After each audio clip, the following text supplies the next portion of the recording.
Hi everyone, Nick James here, and this is the review of the Ibanez RGAIX6U-ABS.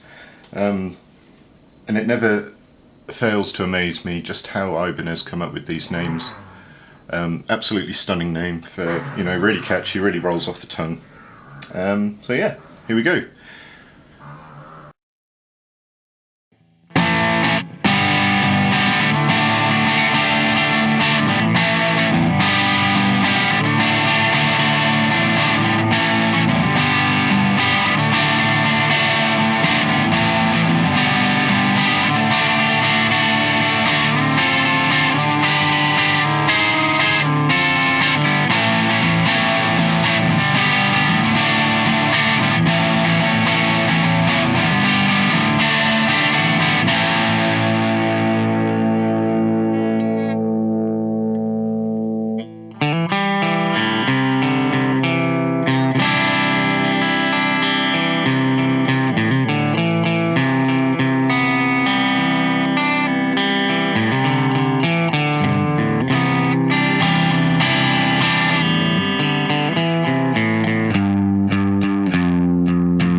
So we're looking at nothing too radical here.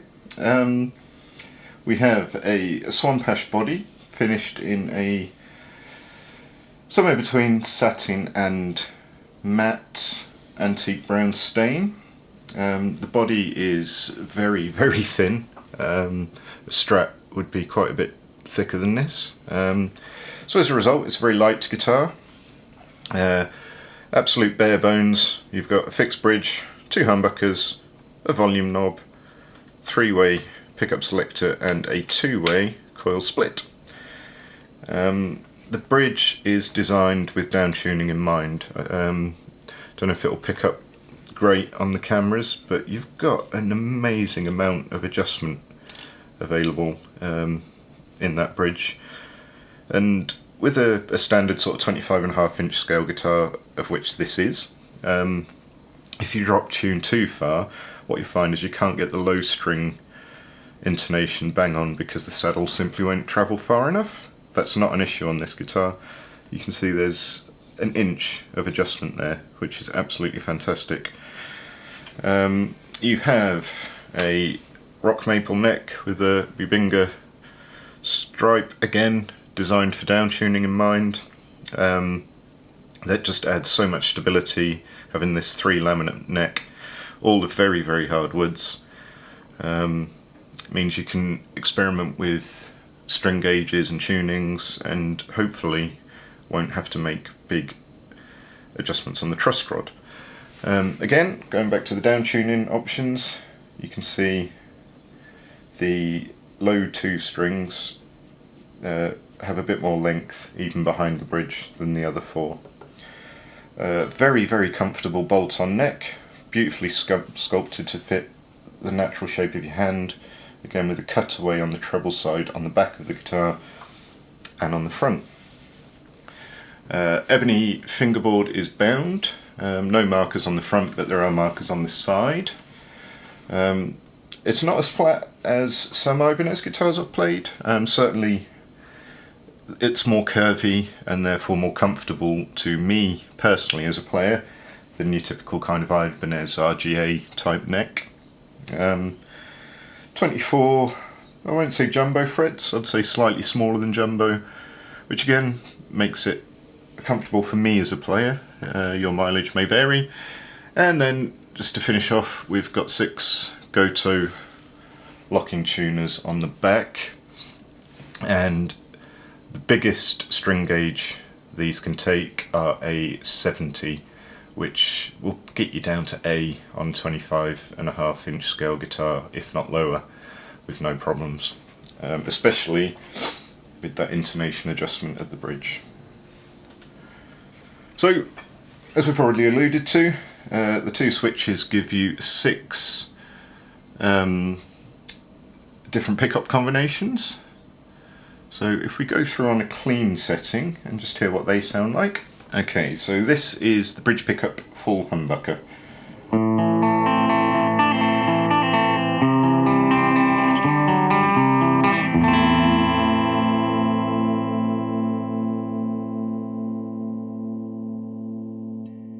Bridge pickup coil split.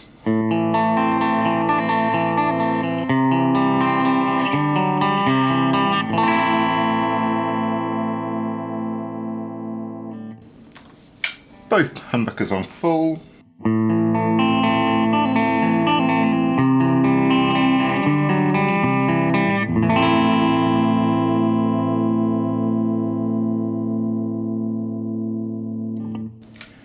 Both pickups split.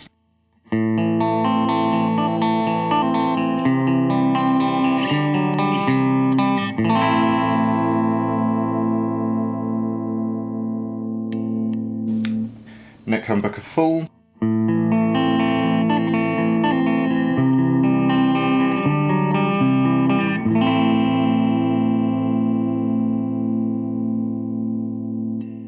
And neck pickup split.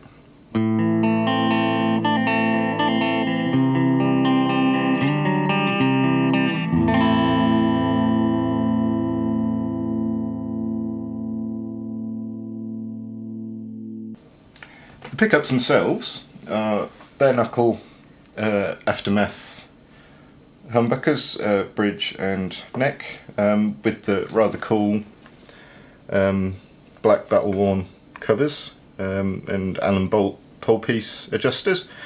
That pickup set on its own, if you were to buy direct, would be £265. So to see it on a mid-priced guitar is a absolutely fantastic selling point. And what really surprised me about these pickups was how good they split. The DC resistance of the bridge pickup in full mode is 14.4k, and the DC resistance of the neck pickup in full is 11k. And it makes me wonder if they've done that deliberately. You read text, and I know Dan from That Pedal Show is a big proponent that the perfect Telecaster bridge DC resistance should be 7.2. If you take 14.4 and divide it by 2, you get 7.2. And this, it really does have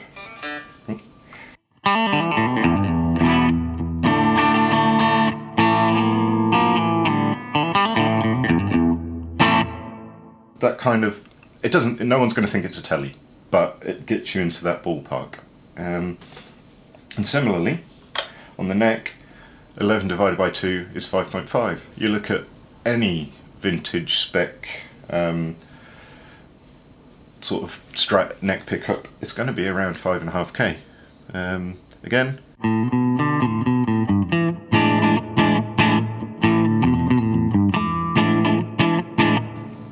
no one's going to think, oh, he's playing a Strat, but it gets you in the ballpark. And then obviously full throttle, they sound like great hard rock and metal pickups. Ceramic bridge on Eco 5 neck. And the wiring itself, the three-way blade is brilliantly positioned. You're never going to knock it by accident with your strumming. Single volume pot is all a lot of rock guys need. And I prefer this little switch personally to a push-pull tone pot. It's easier to operate in the heat of the moment quickly. The downside is, if you want to go from a full bridge bucker to a neck single coil, it's 2 movements. But the way they're positioned,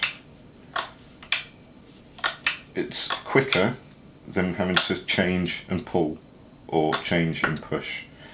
If you spent some real time with this guitar, you could probably get used to making that position with 1 movement, but I haven't yet.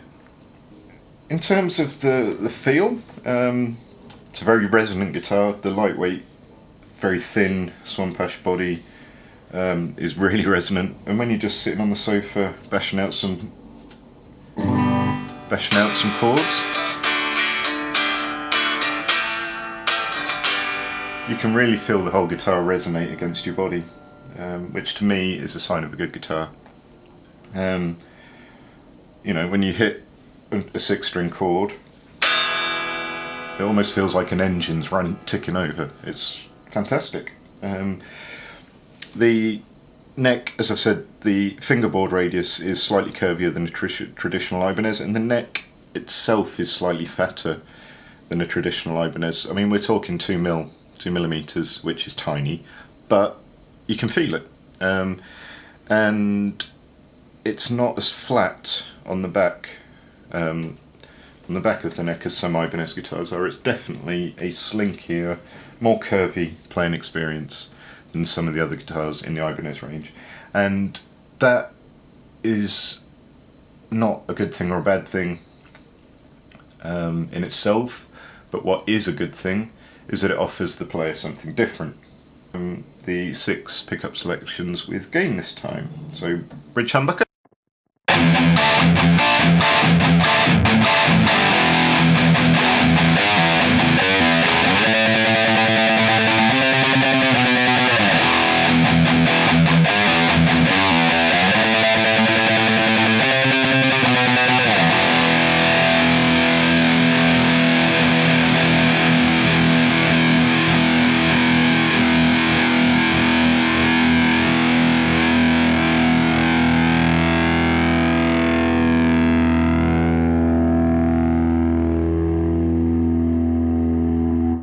Phil Tufnell from Spinal Tap would love this guitar.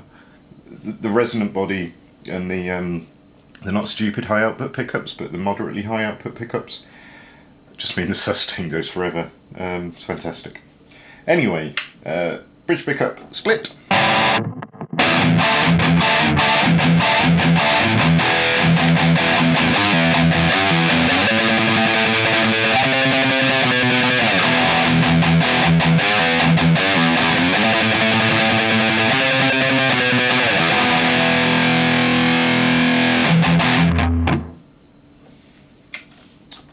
Both humbuckers on full.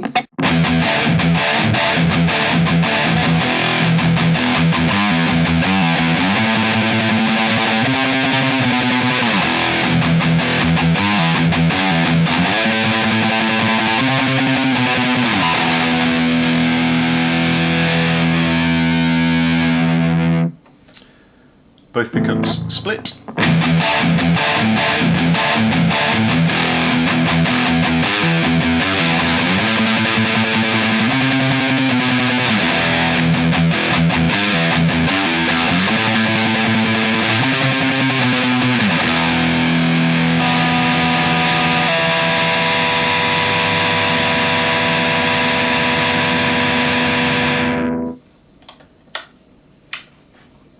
Full neck humbucker.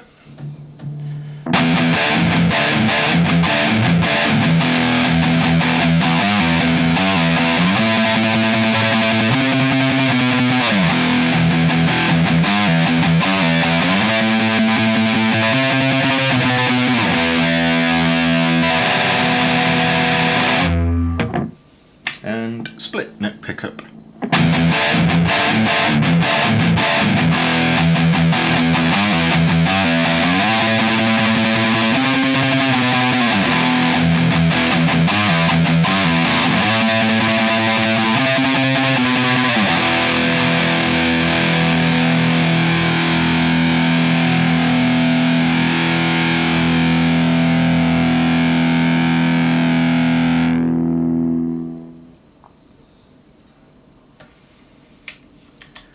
So to wrap up, in terms of pros, you've got really good tone woods, a nice, lightweight, resonant, ergonomically designed guitar that's just comfortable to play.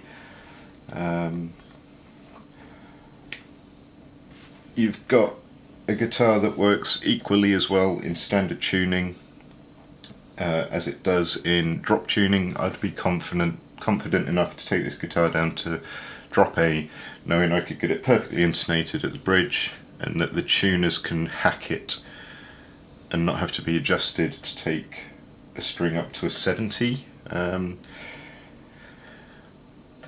The pickups are excellent. The switching system is very, very well thought out and works well in practice. The neck is comfortable to me. I know this is subjective, but the really important bonus about the neck is that it's different enough to other guitars in the Ibanez range. So if you don't like RGs or RGDs or whatever, check out an RGA, because the neck is subtly different, but it's different enough to draw people in who may not like the other style of Ibanez necks. In terms of cons, when it first came out it was £1,041, which is a lot of money by anyone's book.